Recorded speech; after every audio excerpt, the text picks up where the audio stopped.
You've seen them, those beat-up 2003 Camrys with 380,000 miles on the odometer still cruising the highway. Or that 2008 Tacoma that looks rough but fires up perfect every single morning. People call it Toyota luck. It's not luck. It's a specific set of habits that Toyota owners with high-mileage engines all share, and habits that low-mileage Toyota owners with dead engines all skipped. I've spent over 15 years working on Toyotas. Everything from base model Corollas to lifted 4Runners to Tundras that have been pushed harder than they should ever be pushed. And in that time, I've seen two kinds of Toyota owners. The ones who hit 300,000 miles like it's nothing, and the ones who are standing in a dealership at 110,000 miles wondering why their engine sounds like a bag of gravel. Today, I'm sharing the 11 things that separate those two groups. No expensive parts, no dealer visits, just the real maintenance that Toyota doesn't exactly advertise, and that dealers would rather you not know about, because informed owners don't overpay for services they don't need.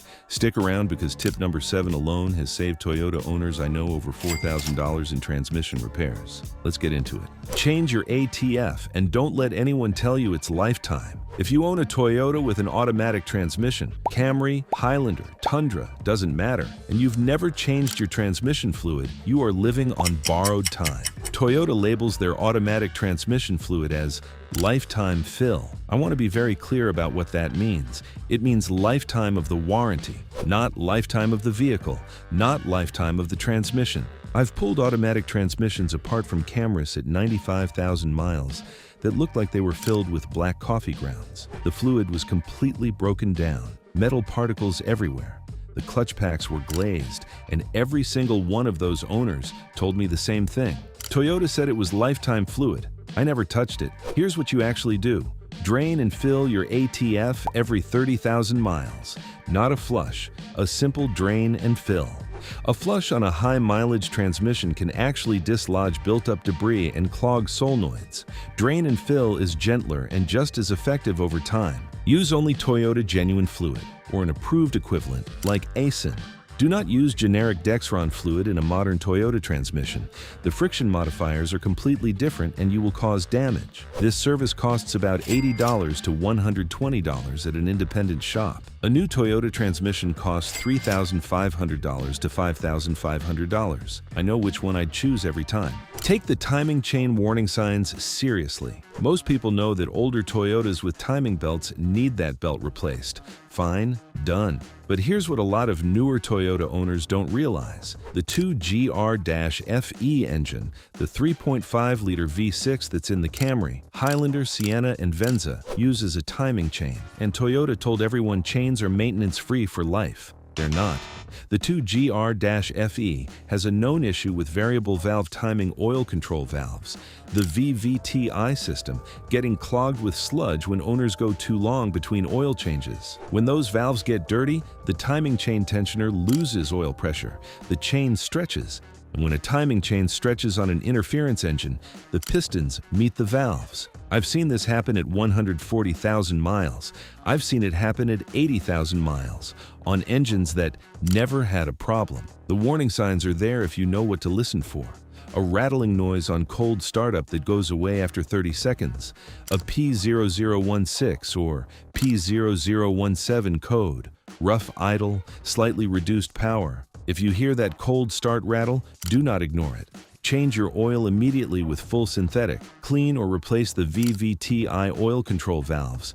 They're about $30 each and 2 hours of work. Address it early and you'll spend a few $100s.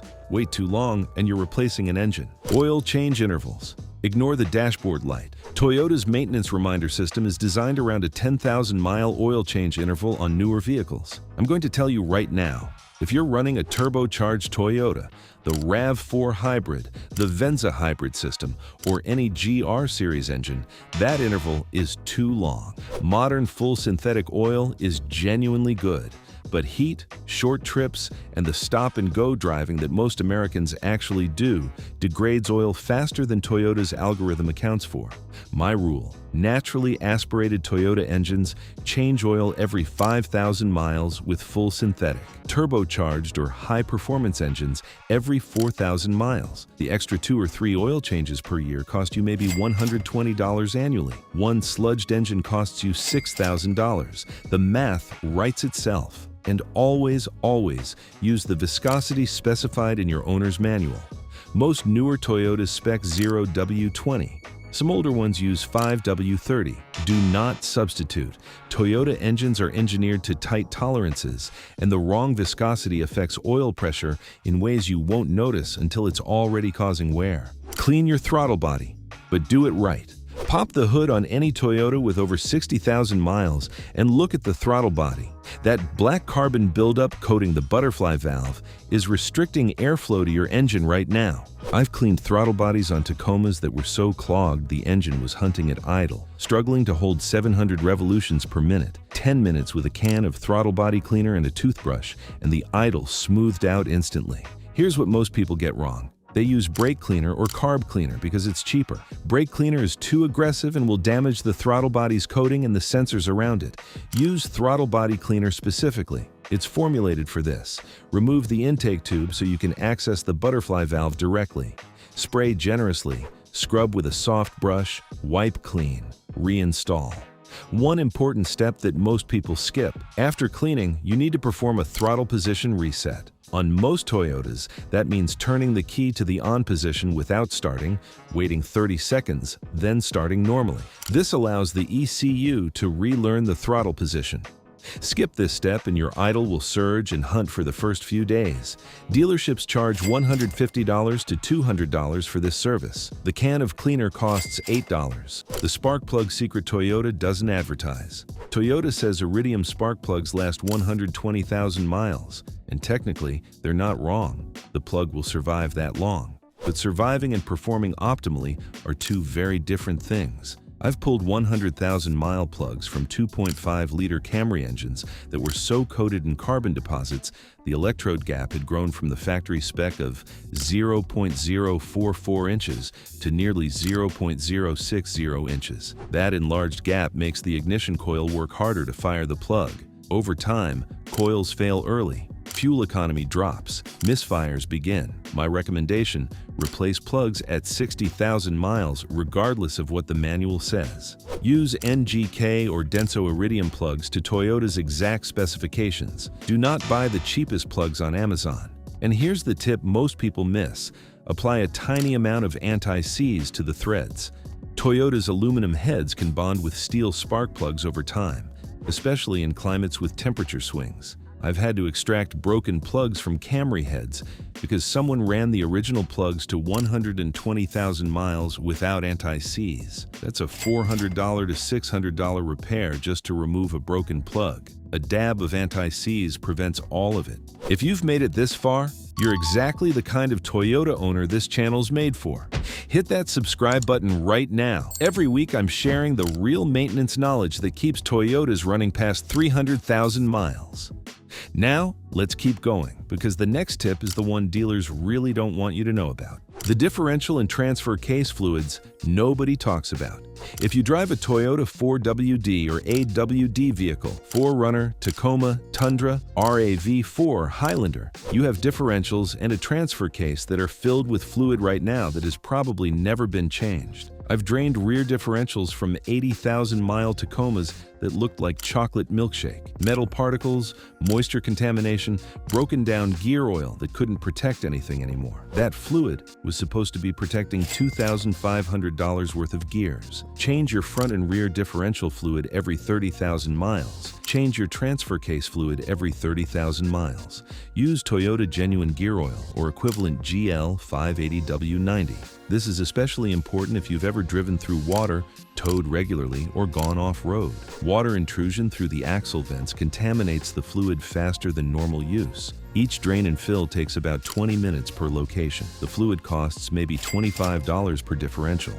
Rebuilding a rear differential costs $2,000 to $3,500. This is one of the most neglected maintenance items on AWD Toyotas, and it's one of the easiest to do yourself. Don't let anyone flush your Toyota's coolant with the wrong product. This one has destroyed more Toyota engines than most people realize. Toyota uses a specific long-life coolant, red in color, that is silicate-free and formulated specifically for aluminum components. Most Toyotas on the road have a mix of this coolant and something else, because at some point a shop topped them off with a generic green or universal coolant. Mixing coolant types causes a chemical reaction that produces a gel-like substance that clogs coolant passages. I've seen radiators and heater cores completely blocked by this gray sludge. I've seen water pumps fail because the gel clogged the passages around the impeller. I've seen head gaskets fail on perfectly healthy engines because the coolant passages in the head were 40% restricted. Always use Toyota Super Long Life Coolant or an equivalent that is specifically stated to be compatible with Toyota LLC. Flush completely every 100,000 miles or 10 years, whichever comes first. If you don't know what's in your cooling system right now, drain it completely, flush with distilled water, and refill with correct coolant. Don't guess, coolant is cheap, cylinder heads are not. The MAF sensor cleaning trick. Your mass airflow sensor measures the air entering your engine and tells the ECU how much fuel to inject. When it gets dirty, and it will get dirty, your fuel trims go off. The engine runs slightly rich. Fuel economy drops. You might get a rough idle or a check engine light. Most shops will tell you the MAF sensor is failing and quote you $180 to $250 for a replacement. 9 times out of 10, the sensor just needs to be cleaned. Buy a $7 can of CMAF sensor cleaner. It must say MAF sensor cleaner specifically, not carb cleaner, not brake cleaner. Locate the sensor in your intake tube, unplug it, spray the sensing elements gently, and let it air dry for 10 minutes. Reinstall. That's it. I recommend doing this every oil change as preventive maintenance. It takes 5 minutes and keeps your fuel trims clean. I've seen Camry owners go from 28 miles per gallon to 33 miles per gallon just from cleaning a dirty MAF sensor. That's free money. The cabin air filter scam and how to beat it. This is the single most common upsell at Toyota dealerships right now. You come in for an oil change and the advisor comes back holding a dirty filter, telling you it needs immediate replacement. Here's the truth. Cabin air filters should be replaced every 15,000 to 20,000 miles. They cost $12 to $20 online. They take 5 minutes to replace. On most Toyotas, you just open the glove box, push the sides in, and the filter drops out. No tools. Dealers charge $45 to $80 for this. And yes, some advisors will show you a filter that isn't even from your car to convince you it needs replacing. My advice: buy your cabin air filter from Amazon.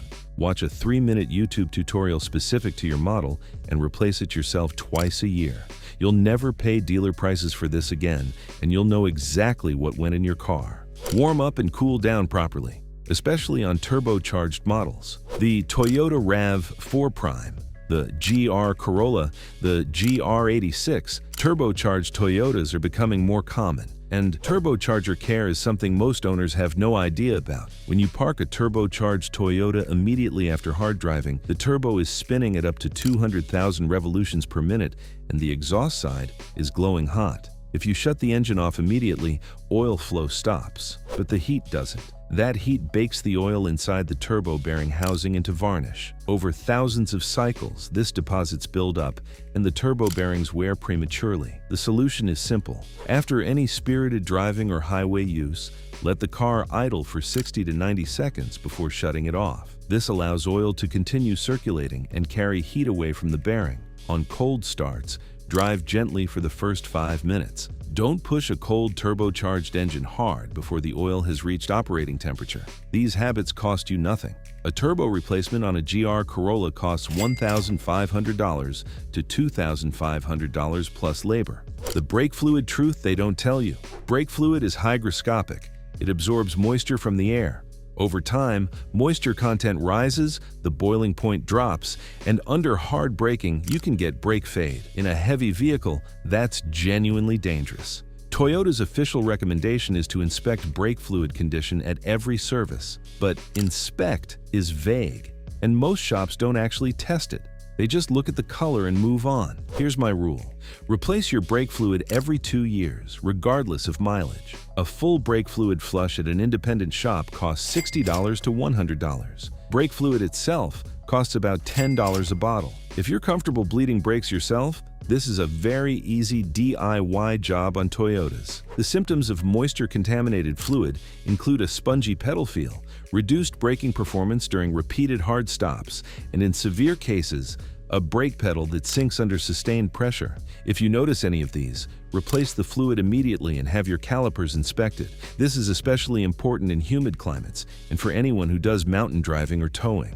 Brake fade from boiling fluid is not something you want to discover at the bottom of a hill with a trailer behind you. Your Toyota's reputation for reliability is real, but it's not magic. It's engineering combined with the right maintenance at the right time. Every 300,000-mile Toyota you've ever seen had an owner who changed fluids on schedule, paid attention to the early warning signs, and didn't let a dealership talk them into services they didn't need or skip the services they actually did. These 11 tips aren't just suggestions. They're the difference between a Camry or Tacoma or 4Runner that runs flawlessly at 250,000 miles and one that's sitting in a junkyard at 130,000. I've seen both outcomes too many times. If this video helped you, make sure you subscribe.